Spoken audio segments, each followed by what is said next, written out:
ব্যাস অনেক একটু স্টপ রে। আচ্ছা টেবিলে একটু আগে দিলে ভালো হয় না, জায়গাটা ছোট হয়।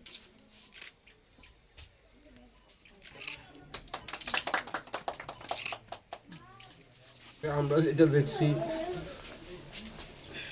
প্যান্ডামিক পিরিয়ডটা পর্যন্ত ওনারা এমনভাবে এগিয়ে এসছেন, এসে দুস্থদের পাশে দাঁড়িয়েছেন এবং আমাদেরকে সাহায্যের হাত বাড়িয়ে দিয়েছেন। অর্থাৎ আপনারা কাজ করে যাচ্ছেন, আপনাদের সাথে আমরাও অংশীদারি হলাম বলে প্রাণও বিলি করে গেছেন। বিভিন্ন সময় আসেন এবং করে যান এবং তাদের ইউনিটে যারা আছে তাদেরকেও নিয়ে আসেন।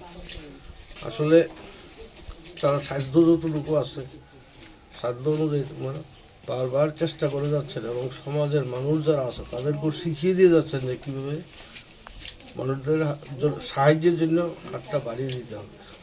রবীন্দ্রনাথের একটা ছোট্ট কবিতার চরণ মনে করেন, যেটা হলো কে লইবে মোর কার্য কহে সন্ধ্যা রবি, শুনিয়া জগৎ প্রহে নিরুত্তর ছবি, মাটির প্রদীপ ছিল সে কহিল স্বামী, আমার যত সাধ্য আছে ততটুকু পরিবার। অর্থাৎ সূর্য অস্ত যায় এমন সময় সূর্য বলছে যে এই পৃথিবীটাকে আমি আলোকিত করে রেখেছি, কিন্তু আমি তো চলে যাচ্ছি, বাকি কাজটা কে করবে, অন্ধকারটাকে কে দূরীভূত করবে?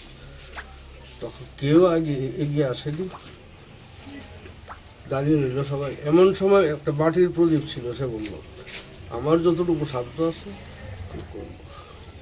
আমি মনে করি ওনারা যেভাবে এগিয়ে এসছেন, সাহায্যের হাত বাড়িয়ে দিচ্ছেন, ওনাদের সাধ্য অনুযায়ী যথেষ্ট করে যাচ্ছে। শুধু তাই নয়, শিক্ষার জগৎটাকে আরেকটু এগিয়ে নিয়ে যাওয়ার জন্য অনেক সময় বই নিয়ে আসেন, কলম নিয়ে আসেন এবং বিভিন্ন সময় বিভিন্নভাবে সহযোগিতার হাত বাড়িয়ে দিয়ে যাচ্ছেন। আমি ওনাদের কাছে অনুরোধ করব এবং ওনাদের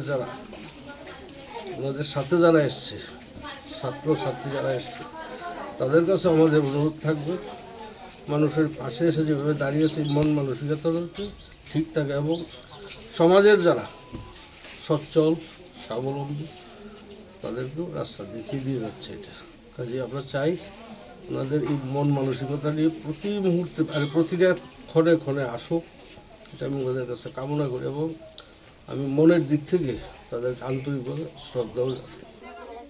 আর একটু ব্যানারটা নামাও ম্যাডাম কো কাজ আছে তো, আমরা তো সবাই মিলে যাওয়ার লাগে, যেমন আপনারা নাই